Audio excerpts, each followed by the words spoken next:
Alright, in this video we're going to cover Chapter 3 and we'll see how we can create entity relationship diagrams, write business rules associated with them, be able to classify the entities and relationships on a diagram, and then draw one within MySQL Workbench. Okay? So before we get started, I would like you to open these three handouts and this ERD. Later on, we're going to be working with the university database that was in Chapter 1. Okay, so you don't need to open these right now, but later on in the video, we'll be working with these. Okay, so go ahead and open up those three handouts. They're all PDFs, you can see here. Open those three up, and then open up the ERD for My Guitar Shop. Okay, and then we'll get started.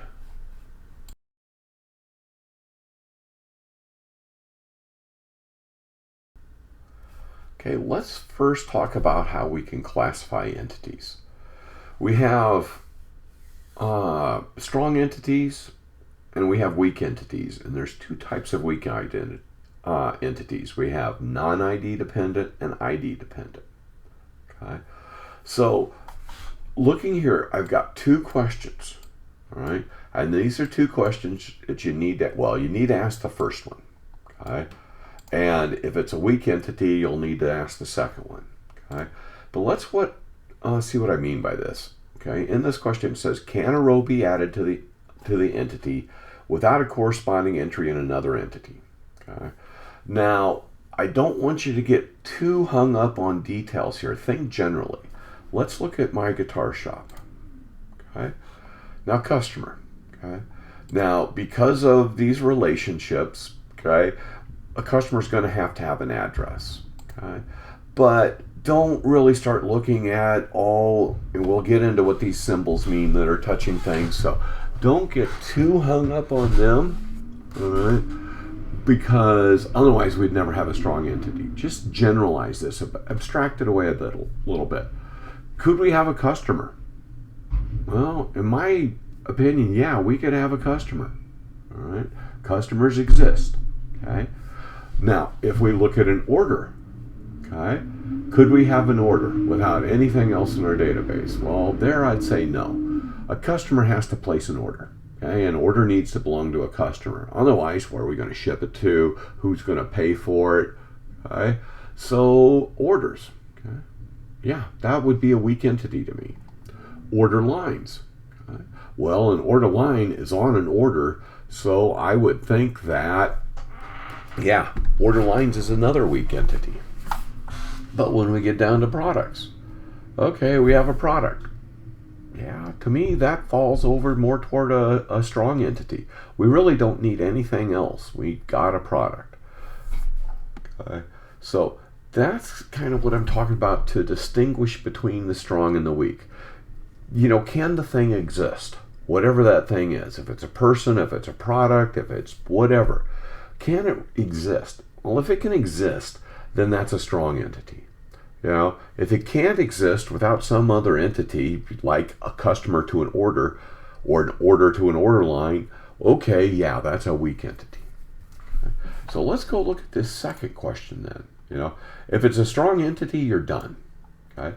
If it's a weak entity, now we have to look at the primary key in the weak entity.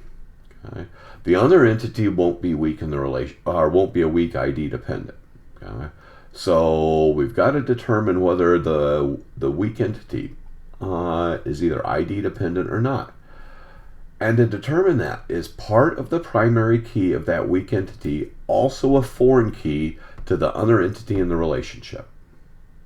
If it is, it's weak ID dependent. If it's not, it's weak non-ID dependent. Right? And I actually try to show that down here. This is from our company database, and this is the normal employee table. Here is the normal dependent table. I called it weak ID dependent because the dependent table that we have in our company database is weak ID dependent, right? Well, it's weak because we wouldn't keep anybody's dependent unless that employee worked for us. It'd be kind of creepy if we did. Okay? It's ID dependent. Why? Because if we look at the foreign or at the primary key, is the foreign key to employee within that primary key? Yeah, it is. It's ESSN, right? So I find students have the toughest time determining whether it's a weak ID dependent entity. And really, all you have to do is, if you determined it's weak, look at the primary key. Is it a composite key, and is one of those attributes a foreign key back to the other entity? If it is, that's ID dependent. That's as simple as it is. If you've determined it's weak, simply look at that primary key. Okay? Now, I reconstructed that dependent table down here to make it weak non-ID dependent. Right? The primary key is now just DSSN, the dependent social security number. I still have employee social security number in this entity. However, now it's just a plain old foreign key. Right? Since the ESSN is not part of the primary key for dependent, it is now a weak non-ID dependent entity. Right? So the way dependent is in our company database right now, it's a weak ID dependent entity because ESSN is part of the primary key, and ESSN is also a foreign key to employee. Right? Let's take a look at the company database here, at this customer to orders. Okay, if I hover over that, I can see the primary key, foreign key that is involved in this relationship. The foreign key is in orders and it's customer ID. It is not part of the primary key. So what would orders be? We already determined it's weak. So if the foreign key back to customers is not part of the primary key, it is non-ID dependent. We said order lines is weak, so let's look here. Okay. In this relationship, order line is ID dependent. Why? Because we can see here's the primary key, order ID, order line, okay?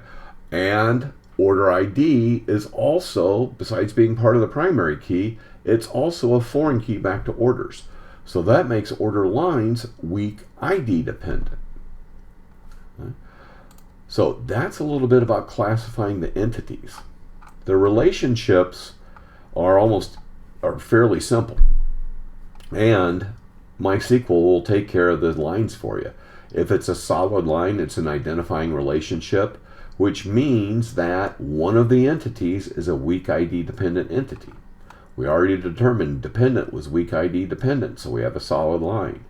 If it is a dashed line, it is a non-identifying relationship, okay? Because it does not have a weak ID dependent entity in it. Right? So the solid line is an identifying relationship. The dashed line is a non-identifying relationship. If we come back over here, we can see the relationship between customers to orders is non-identifying. Neither one of those is a weak ID dependent entity. Okay? Here, we have a weak ID dependent entity, order lines. So we have an identifying relationship, and it's a solid line. Okay? So that covers what we need to do to classify our entities and our relationships. And again, when you're looking at a strong entity, don't think too hard and deep and try to figure out all the foreign keys and things. Just think, can that thing exist? Whatever that thing is, a person, a project, a product, an order, whatever it might be. If it can exist, it's strong. If it can't, it's weak. Okay? And then if it's weak, check the key. If the key has the foreign key to the other entity, it's ID dependent. If it doesn't, it's non-ID dependent. And then the relationships. If one of them is a ID dependent, weak ID dependent entity, it's an identifying relationship, and you'll have a solid line drawn for you by MySQL Workbench. If it's non-identifying, it'll be a dashed line.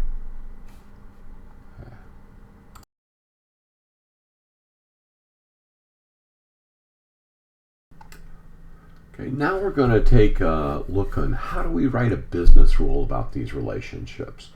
Or actually, every relationship is going to have two business rules. Okay? Now, the business rules should be coming from the business. Okay? We're going to go about it a little bit backwards. We're going to reverse engineer the business rules. We're going to look at an ERD and then create the business rules from that. Where in reality, we would have the business giving us the business rules. We would have to help elicit those rules out of them and then make sure we word them appropriately. And then we would draw the ERD from those business rules. So we're going about a little backwards here, but I want to let you know what a good requirement should look like for your database, okay, and these relationships, because really we're writing about the relationships between entities. Okay? Now, it's important, here's the symbols, okay? These symbols are on every relationship that we use. We're using the crow's foot notation, and every one of our lines is going to have those symbols, one or, two symbols. It could be the same one, but at both ends there's going to be symbols. Okay? And here's what it means about the participation. Okay? And the entity itself would be right over here. Okay? This would be touching the entity on this side. This side is headed toward the symbol and the other entity over on the left. So for these symbols, the entity be sitting right on the right. Okay. The participation of that entity, if we have a 0 there, and this is the little symbol the furthest away from the entity, okay, that means the participation is optional. If it is a 1, that means the participation is mandatory. Okay, now we're going to take a look on how do we write a business rule about these relationships. Or actually, every relationship is going to have 2 business rules. Okay? Now, the business rules should be coming from the business. Okay? We're going to go about it a little bit backwards. We're going to reverse engineer the business rules. We're going to look at an ERD and then create the business rules from that. Where in reality, we would have the business giving us the business rules. We would have to help elicit those rules out of them and then make sure we word them appropriately. And then we would draw the ERD from those business rules. So we're going about a little backwards here, but I want to let you know what a good requirement should look like for your database, okay, and these relationships, because really we're writing about the relationships between entities. Okay? Now, it's important, here's the symbols, okay? These symbols are on every relationship that we use. We're using the crow's foot notation, and every one of our lines is going to have those symbols, one or, two symbols. It could be the same one, but at both ends there's going to be symbols. Okay? And here's what it means about the participation. Okay? And the entity itself would be right over here. Okay? This would be touching the entity on this side. This side is headed toward the symbol and the other entity over on the left. So for these symbols, the entity be sitting right on the right. Okay. The participation of that entity, if we have a 0 there, and this is the little symbol the furthest away from the entity, okay, that means the participation is optional. If it is a 1, that means the participation is mandatory. Okay.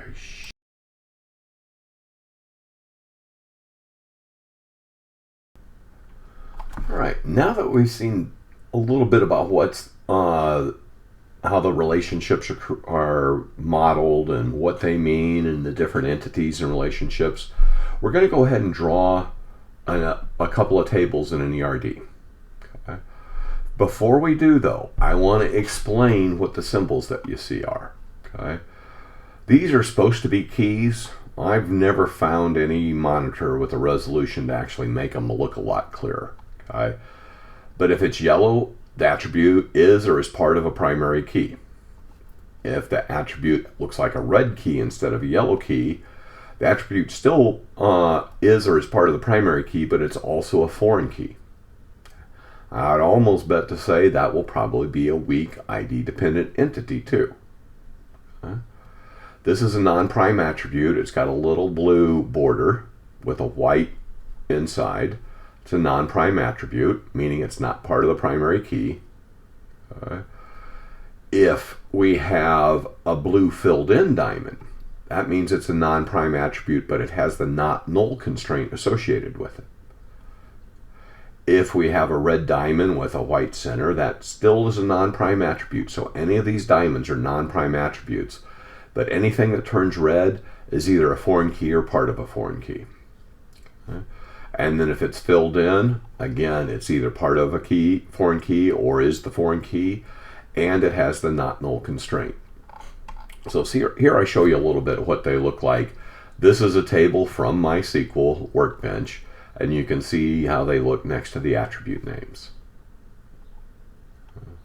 And then I think I give you, there's the participation and cardinality symbols again, and I give you a visual here as opposed to just that little table to see what they are too.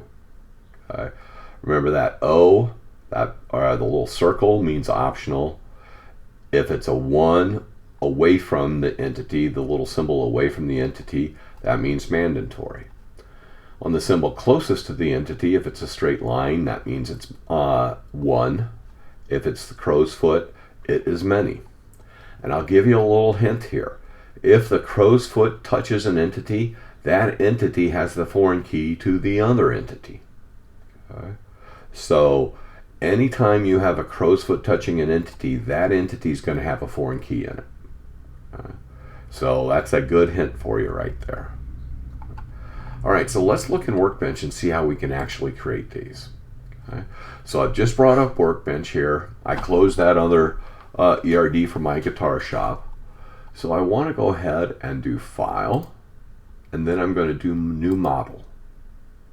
Then wait a little bit, and then I have this Add Diagram. Will eventually show right there. So I double-clicked it, and now I have my drawing canvas, and I have some of these icons. I will caution you to not use any of these icons here.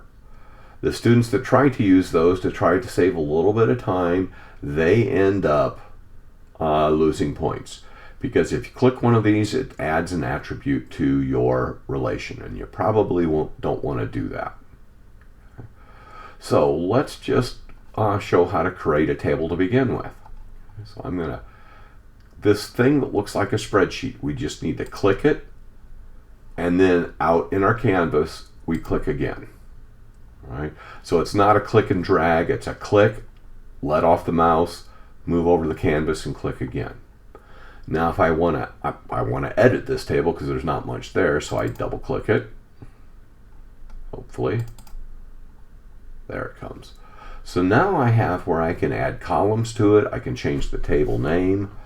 So let's see, what do I want to change it to? We'll just call it orders. I'm not going to go look up all the different things that are in an order right now. We'll just have a few items in there. All right, first column I'm going to add, I'm going to do the primary key. Order number. I'll do that. Okay. I'll leave it as an integer, and if you notice, this PK box and the NN box were both checked. The PK stands for primary key, and you can see this over here as well. Primary key and not null. Okay. Let's say I want to put customer ID in here. Okay. Now it's varchar 45, but I want to make it an int. So how do I do that? I click this drop-down list, and you can see all the different types of or data types that are supported, okay, within MySQL. So I'm going to choose int. Okay. And I want this to be not null because every customer is going to belong to it, or every order is going to have a customer. I'll just put one more in here. I'll do order date. Okay. And instead of varchar 45, I'm going to go pick date. And then I can put a date in there. Okay. I want it to be not null as well. So if I look at my symbols here, let's see if I can figure out how to make this bigger. I don't know. View. Zoom. Maybe it's not gonna let. There we go. We'll zoom one more time here. So if we look on that, you can see there's my primary key symbol, the yellow key. Order number isn't a foreign key or anything. Well, I don't have any other relations or entities created, so I can't have a foreign key yet. So let's go ahead and create another relation. We'll create customer. Okay. So come over here, got another table. Now I could also just double click this. It would close the orders table and open this new one. But I'm going to right click and say edit table 1 in a new tab. And it gave me a new tab. I can still go back to the orders table, but here I've got my new table 1, and I'm going to change that to customers. Oh, and I don't want it capitalized. I hit caps lock by accident. Okay. And you can see up there. Now sometimes when you type down here or click a box or something, it doesn't automatically show up in Canvas. You may have to click up here to make it happen, and that's just what happened with table 1 to customers. Typed in customers, I had to click up here for it to change. All right, let's put in a couple columns here. I'll do customer ID. I'll leave that an int, marks it as the primary key. Let's do first name. Instead of varchar 45, I'll make it varchar 30. And I'll do last name. And I'll make that varchar 30 as well. Do it like that. Also going to click not null for both of those. All right, so I have 2 tables now with a few attributes in each. Okay. That's all well and good, but we don't have any relationship now, or any relationship between them. So how do we create relationships? We have to have a foreign key that refers to a primary key. In this case, I put customer ID over here in orders, and it needs to go there because that means the order can belong to one customer. If I put order ID over in customers, then the customer can only place one order, and that's not what we want. We want a customer being able to place many orders. Okay? So let's see how we create this relationship line. Right? You need to be on the entity that's going to have the foreign key. Okay? So I've got the orders table up now. Down here on this bottom tab for foreign keys, you can click it, okay? And then give it a name. I like to do a name like this. The table that I'm in, orders, FK, and then the table I'm going to refer to, FK customers, okay? Because I'm going to link orders to customers. Right? Now we can choose this reference table, okay? And I am going to choose customers. Now, I lost my cursor there. There we go. Customers. Okay. Now I can click customer ID and then click customer ID there, and we have our relationship line. Now I'm going to go back and change something here. I'm going to delete this line. Okay. Oh, and I took customer ID out of there. Shoot. So let's do that. Let's put customer ID back in.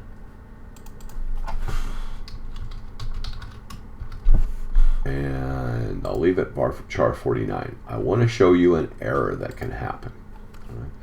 Because right now customer ID is varchar 45. Over here in customers it's an int. Okay, those are not from the same domain. Right? So we can't create this foreign key. Let me show you the error that's going to happen. So I'm still in the orders table. I come over here, going to give it the same name we had, orders, FK, customers. I'm going to reference the customers table, and now I'm going to click customer ID. Oh, it won't let me click it. The reason being, over in here, the primary key is not a varchar. All right, so we know the foreign key has to refer to a primary key. So since they're not from the same domain, it will not let me make that a foreign key. So what do I have to do? I got to come back and change customer ID to an int. Okay. Now it's from the same domain that customer ID in customers is. So now I can come back to the foreign keys tab, click on here, and I can click customer ID now and click customer ID there. And now I have the relationship line. Now when you have an ERD up, you can do this. You can just highlight on or put your cursor on the relationship line, and you can see the primary key, foreign key that was made to create this relationship. That's going to come in handy for you when we start doing relational algebra and SQL, writing some SQL. You'll need to know the foreign key primary key that creates a relationship in order to join tables. All right, so that gives you a little bit on how to create entity relationship diagrams, how to establish a foreign key, okay, how to add attributes to these tables, how to create a table. So we reviewed pretty much everything you're going to need to do for an assignment. Okay? So I'm going to do a little practicing next, but we've figured out now how to create the basics of an ERD.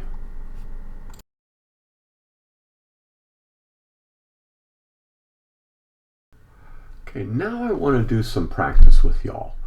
And I want you to use this university database. It's in section 1.2 of the book, and there are 4 tables to it, I believe. Oh, maybe 5, sorry. There's 5 tables, or 5 entities. I want you to go ahead and create an ERD to do this. And after you do that, okay, here's the names of the different tables that there are, the entities. Okay. Indicate whether you think the entity is strong, weak ID dependent, or weak non-ID dependent. Okay. And then for each relationship, okay, you're going to have to put in the entity name that has the primary key in the relationship and the entity that has the foreign key. And then for entity 1 of that relationship, is it optional, mandatory, one, many? Entity 2, same thing, get the cardinality and participation. Then write the 2 business rules for that relationship, and then classify the relationship as identifying or non-identifying. Okay? So you're going to work on the entities here, okay, the 5 entities, and classify them. And then for each relationship, you're going to list the attributes that are the primary key and foreign key, are the tables that have the relationships between, with the primary key and the foreign key from each table, the cardinality and participation of each of those entities, the 2 business rules, and then classify the relationship. And you will do that for each and every relationship that there is. So I think there's 2, 3, 4, 5 relationships it looks like. Right? So go ahead and first come into here, MySQL Workbench, draw your ERD. And I would recommend that you create each entity. If you don't want to look in the textbook to see those, in the figures, the slide deck for just the figures for Chapter 1, Slide 2 actually has all of them in there. So you can see the table name and the attribute names. You don't need to worry about the data, just the table name and the attribute names. And hopefully you'll be able to figure out. Here in section, the section identifier is going to be the primary key. In course, it'll be course number. Grade report, it will be student number and section identifier, so it'll be a composite key. In prerequisite, it's just going to be course number. Okay, so those are your primary keys. Okay. And go ahead and draw the ERD and fill this out. Okay, so go ahead and hit pause and do that, and then we'll look at a solution for that. Okay, so here's what the ERD should look like for that university database. We've got a relationship between student.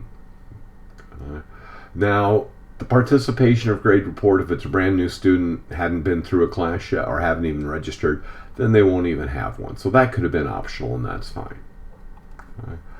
Likewise, the section may not have students in it yet, and if that's the case, this could have been optional as well. So the optional and mandatory, it depends on how you're thinking about it. But we have students related to the grade report report related to the section, course related to the section, and then we have 2 relationships between course and prerequisite.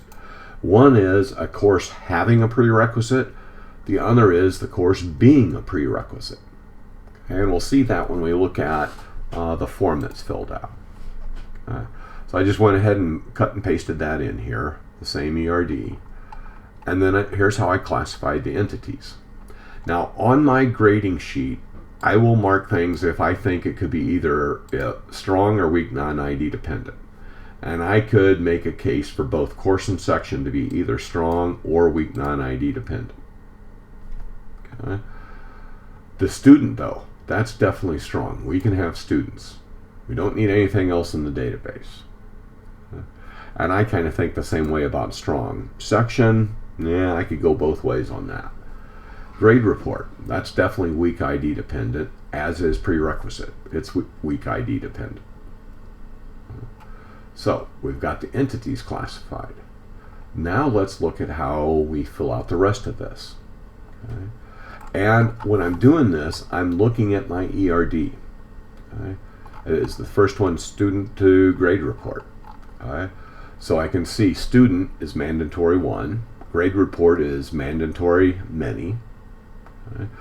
The student has the primary key in the relationship, grade report has the foreign key. I can see student number there being part of the primary key, so it is a weak ID dependent entity, and it is also an identifying relationship. We can see a solid line there. Okay. So let's see how I filled it out for that. Okay, student, that PK is student number, grade report, foreign key is student number. Right, they're both mandatory. Students 1, grade reports many. The entity with the primary key will never, ever, ever be many. It will always be 1. Okay? That's a hint for you. So if you put anything in entity 1's line, in that first line for any relationship, and mark many, it is wrong. Right. Now the business rules. A student may have 1 to many grade reports. A grade report belongs to 1 and only 1 student, and it's an identifying relationship. We can start looking through the rest of these. Section to grade report. Grade report's the one that has the foreign key. Both of them are mandatory, 1 to many. Okay. Section may have 1 to many grade reports. A grade report belongs to 1 and only 1 section, and it's an identifying relationship. Okay.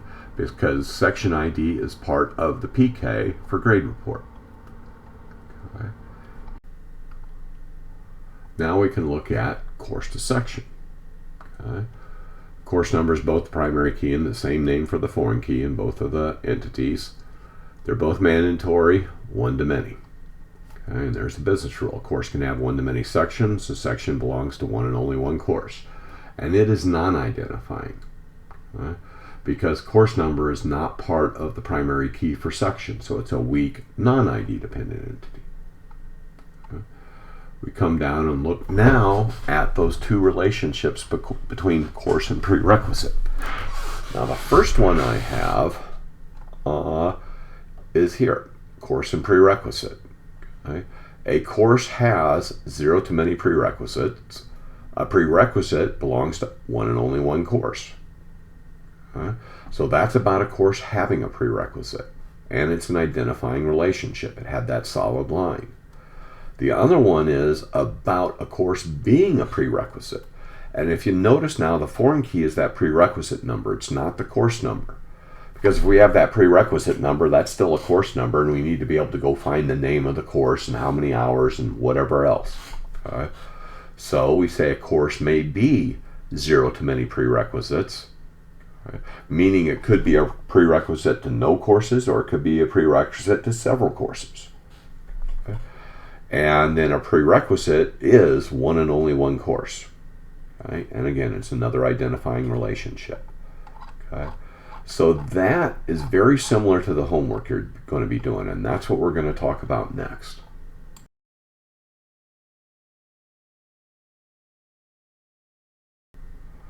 Okay, your assignment for this week will be to create an ERD for the company database. You're going to do it based off that handout. Okay? And then you'll fill out, you'll classify the entities, and then you will describe the relationships and classify them and write the business rules, similar to what you just did on the university database. Okay? So this is what you'll be using. Okay? You need to use the same names that are here. Okay, for both the relationship or the relation, not the relationship, the relation name or the entity name and the attribute names. Use those names. Don't create any new ones. Okay? When you're looking at this, just like in relational notation, the primary key is underlined, regardless of whether it's a composite key or just a single attribute primary key. The primary key is underlined. On the second page of this handout, the foreign keys. The foreign key starts where the attribute is, and it ends at the primary key. Now, one to keep track of is this manager SSN. It is the only arrow that leaves the top of an attribute. So don't forget that one. And that's what you'll be working on. Okay, so let's look at the assignment itself again. Okay. All right, all entities and attributes, keep the names the same. Every table needs primary key. Each table should have the appropriate foreign keys based on what's on that handout. Okay, where the foreign key is where that arrow starts. Use the not null constraint for attributes that should have data. And that'll be all attributes except for, when you look here, there are a couple attributes that have null. One of them being James's super SSN. Right, and there's another one in the table. Those should be the only two attributes that do not have not null checked. All the rest of the attributes should be not null. Okay, make sure that when you're drawing, the lines don't cross. Right, and then when you've completed it, take a screenshot and paste it right down here. Right. For each entity, you're going to have to figure out if it's strong, weak ID dependent, or weak non-ID dependent. For each relationship, you're going to have to list the entity 1 that has the PK in the relationship, entity 2 that has the foreign key. List the cardinality and participation of each entity, and then the business rules, and finally classify the relationship. And it looks very similar to what you just did on the university database. Same sort of table there. Highlight. Please don't delete the words, just highlight the word or use the draw and circle it, something like that. And then describe all the relationships. You should have, I believe, 8 relationships. Yep, there's 8 of them. So if you find yourself not missing one, make sure you got one for that manager SSN. And again, just like on the university database, list the entities, the primary key, foreign key, their cardinality and participation, the 2 business rules, and classify the relationship. Okay, and that's the homework, is just to do that. Right? And then when you're done, submit this document. Don't forget to paste your ERD right here. Okay. All right, that's it. Good luck with it.